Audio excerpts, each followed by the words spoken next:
Welcome to today's journey inward. In a world that moves faster every day, this is the space for you to pause, to soften, to reconnect. In this episode, we will explore deeper into the meditation, okay? The art of resting in stillness, listening to the quiet beneath the noise and letting the mind gently settle into clarity. Wherever you are, take a moment to arrive, feel your breath, feel the weight on your body supported beneath you. This is your sanctuary, your moment of calm. So let's begin. In today's episode, we want to talk about um, what we gain from deeper meditations. Um, in my case, I always love the monk's lifestyle. So actually, 5 years ago, before the COVID, I paid to be trained by the monks for 2 months. I paid, but it never happened because then the pandemic started. Because I love their lifestyle, especially what that they gain through the meditation. Monks usually meditate because I did a research, and and they normally meditate to observe their thoughts, their emotions, their impulses and sensations in their mind. And this is why I was so keen into that. Not only meditate for that, they also believe that they reduce suffering through meditation, and they develop wisdom as well. And because it's their lifestyle, they also cultivate compassion and loving and kindness through the meditation. So I was so keen into train with them. Maybe in the future. Now I'm quite busy. But there are some very interesting studies that Jasmine can share with you because she has um, more knowledge than me. So what can you share, Jasmine? Thank you, Janice. About meditation, for me, uh, as a nurse, I wanted to know what it did because I was working a lot with children with ADHD, and I have a son with it, and I wanted to know how I could help him. So I found that because when you meditate, either it is guided or you meditate yourself, it's difficult to teach a child to meditate. But when I guide it, then the brain relaxes, the blood pressure goes down, and there's a lot of research about it. And then the child starts producing oxytocin and serotonin, so are the happy hormones, so the child can fall asleep. And I even in that research, I heard that when you get to this special area in the brain that the frequency lowers, then you can, in a way, start programming your child. I think it was Albert Einstein's mother that used to tell the Albert that you are a genius. You are the only you are the only one that can limit yourself. She did this every night. So I did this with my child, and he's the one with the best self. He really cares about. He knows that he's good. He's really open. He's like tries to do things differently. So I see with him that it worked what I did, but also reading about the studies, I could see that it shows that meditation can help you grow the gray matter in your brain. It makes it thicker, so it helps produce a new neural network. It's good for helping with depression, that the helps people because of serotonin and oxytocin and all that. So it makes them get better if they have depression. And one thing that I was like, wow, this is so interesting is the default mode network. I talk about it in an earlier episode. It's when it's the routine we have in our brain. It's like when we do things like if we learn to drive, if we learn to walk, if we learn to talk. Also, the programming of that could be difficult for us, like negative programmings, like inner voices. And when those goes in automatic. But when you meditate, it like kind of disconnects the full mode network. And then you can relax more, then you can see how programs you have, you can in a way recognize them and try to work with them so that it cuts out the routine, so makes you look alive in a different perspective, maybe makes you look at the positive parts of your life, or it affects it to people in different ways. So it's a lot of research about it. And I was like, wow, this is good. And now today we have even more research. So I will motivate, I would like to invite you people to look for that research. For that enough is a motivation to start meditating. That's what it's a lot, but that's what I wanted to share today. And there's so much new research coming up as well all the time. Like I was in the weekend doing a course in breathing, and it was breathing anatomy and physiology. And for instance, I learned that last year, well, whatever yogis and Chinese medicine knew always, last year it's been proven that breathing through the nose improves your own absorption of oxygen. And that's crazy to me. How is it coming out in 2024 and it's not everywhere like blasted out, you know? This research is not put out publicly. So we have to search for it. And then I found it and I was like, oh yes, breathing through the nose creates this compound that binds your oxygen better. That's why people tape the mouth when they sleep. And yeah, and in meditation you also have breathing. You have the Ujjayi breath. You have the slow breath when you imagine you have the circular orbit around you. You have the counting. We have to record an episode on breathing itself because it's a bridge between, you know, the spiritual and the physical. But yeah, so I agree. The benefits are there. We just need to look for them. Yeah. And also, we must add that a lot of athletes use meditation. They mention this in many documentaries. That's to train your discipline and a mental strength. It's because of for the focus, endurance, and I think emotional stability and self regulation as well. Um, they don't. They mention more visualizations than meditation, but what they actually are doing is to just focus the mind in the present moment, and it's actually a sort of meditation as well. What the athletes do. And another thing that I didn't mention about the monks, they also meditate for something that they call to reach enlightenment and spiritual realization.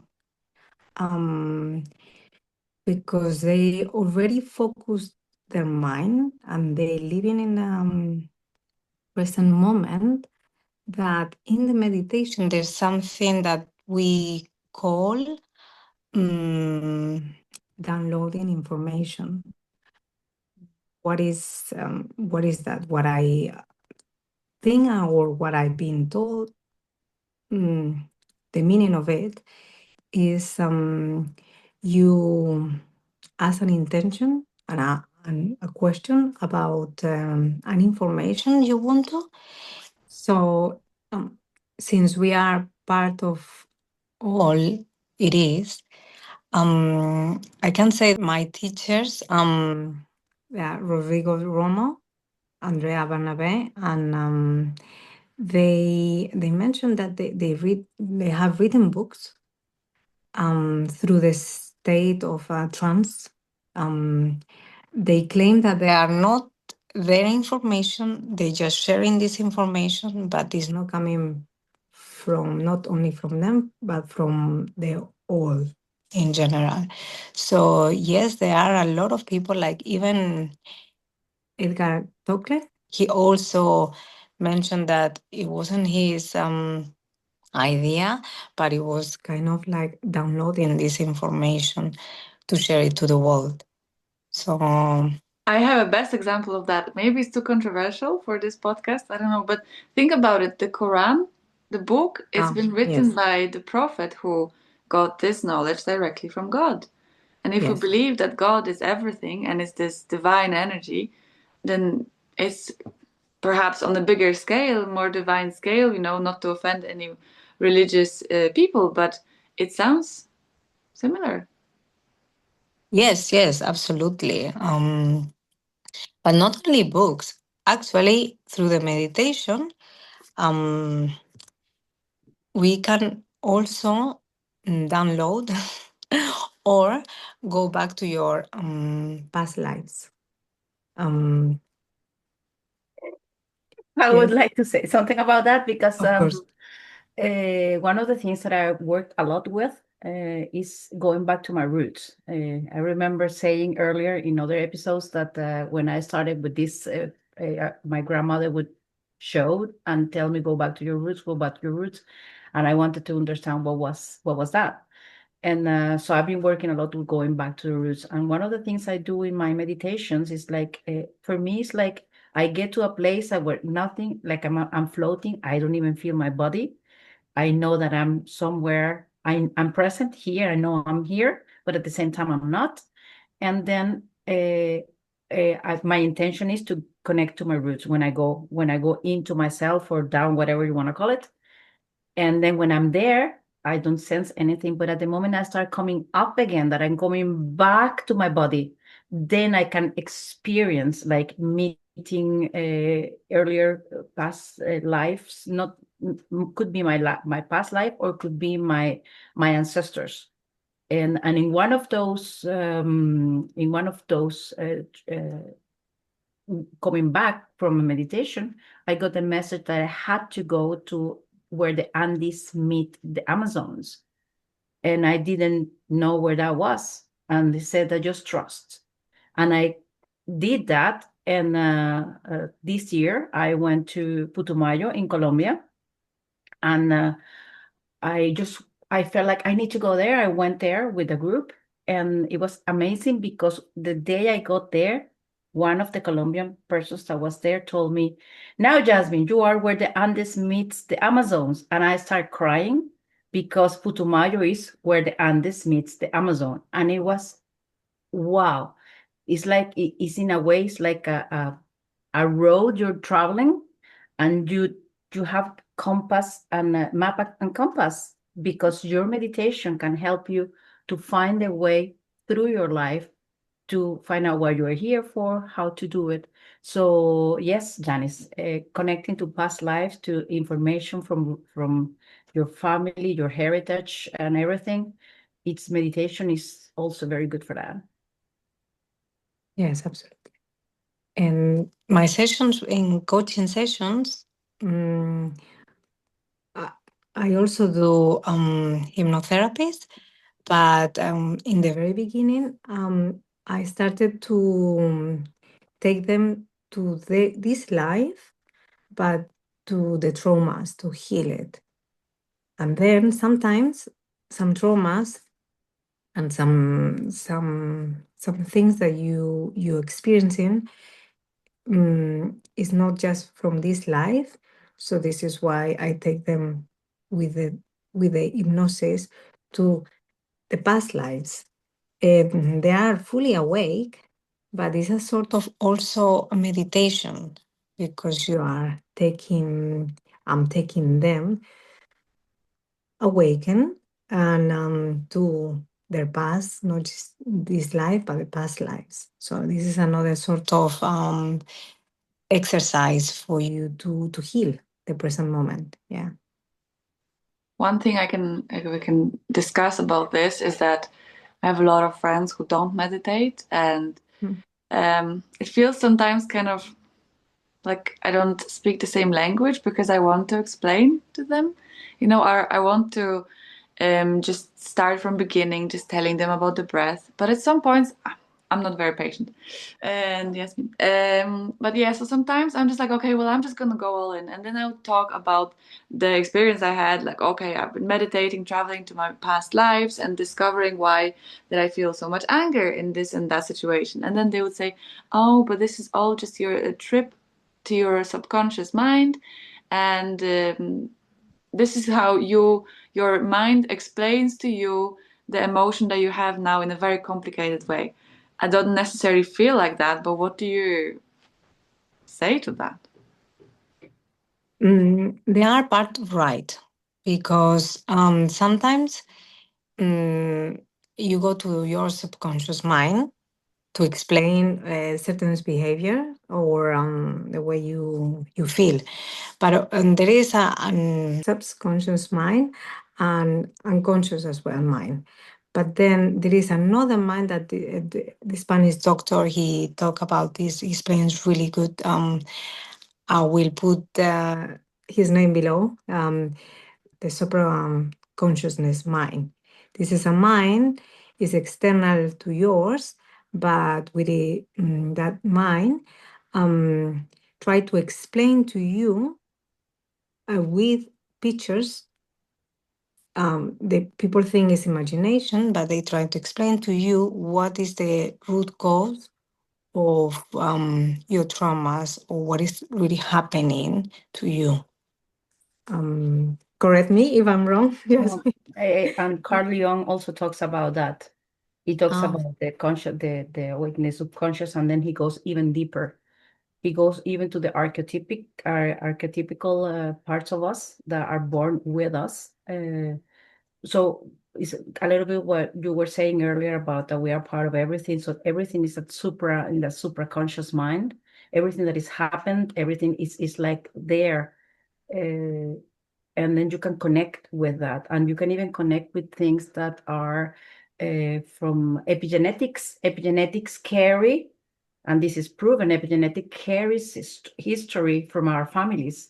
We don't only inherit DNA, we also inherit the epigenetic that is on top of the DNA, and that is proven today. And this is also, you can go there and solve experiences, not only for you from other lives, but also from your family.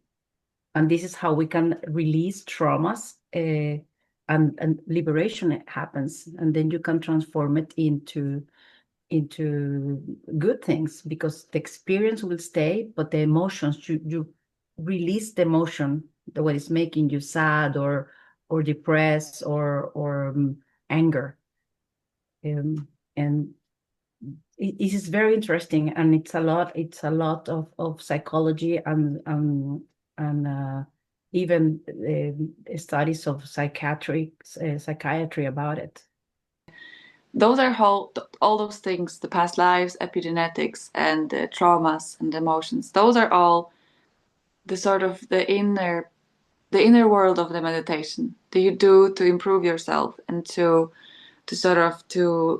just basically feel more love and less pain and less trauma, right? That's what you said about the monks. That's why they do it.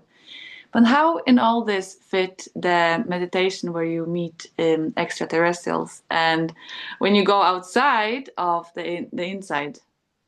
And it has happened to me, and I wasn't able to explain it. But meditating, I would meet some other presence, and I wonder if other people do that too. And can this still be somehow explained by subconsciousness, or are we going full sci-fi? Do you want to answer that, Janice, or? I would like to say that to believe that we are the only living beings in the universe, it won't happen. We're not.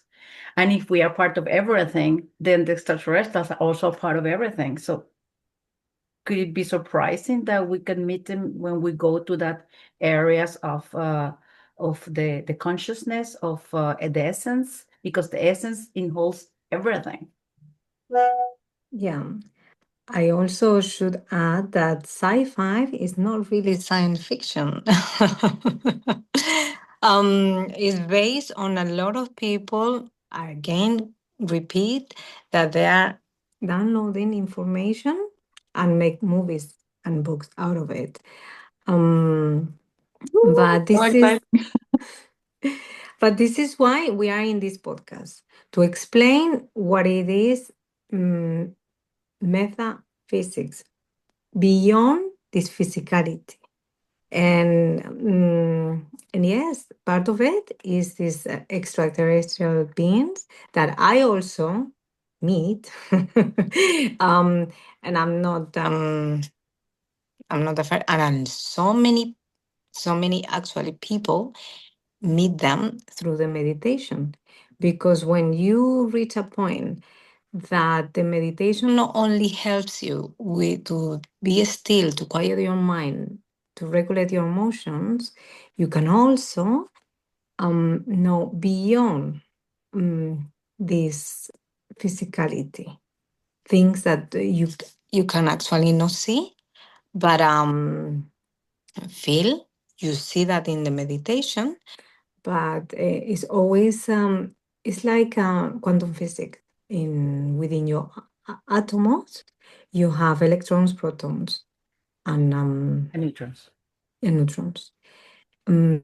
What makes you raise your frequency and your vibration in your being is when the electrons goes faster, and there's actually a lot of things happening around us. And because we are vibrating in a lower frequency, we actually don't see the speed of it. But as soon as we raise our frequency, and not only through meditation, through also nutrition, a lot of things, you actually are raising your frequency. And once you raise your frequency, you can see beyond what is in the physicality. Yes, that's what I can. I can give example on how when I started teaching yoga, I thought it was all about the asanas or the yoga in poses. But then I moved beyond that and I realized that asanas is just one of many principles of yoga. And then I realized, oh, for the whole hour when we exercise, we're actually preparing the mind for the final meditation.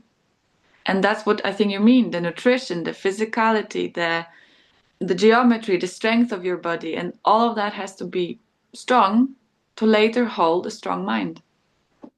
Exactly. Absolutely. Absolutely. I do agree. And you also can see here, it was mentioned earlier about the sound and movements and the vibration. Vibration also changes and gets you in a special way to that we can flow with the energy. We can flow with and then the mind goes deeper and deeper and deeper. So combining, for example, good combining, for example, good emotions. Monks do that, combine a good emotion when they start meditating with something that reminds them that is good, then it will help you go deeper into a meditation. So there are many things to combine about doing this, doing the meditation for changing our mind, our body. We can reprogram ourselves. So this is a topic that we really need to make a new Exactly. yeah. And actually, we invite you to our retreat because you can go way deeper into the meditation. So with this, we slowly bring your awareness back to your breath, back to your body, and back to this moment. And with this, we conclude this beautiful episode. So see you soon. Bye-bye. Thank you.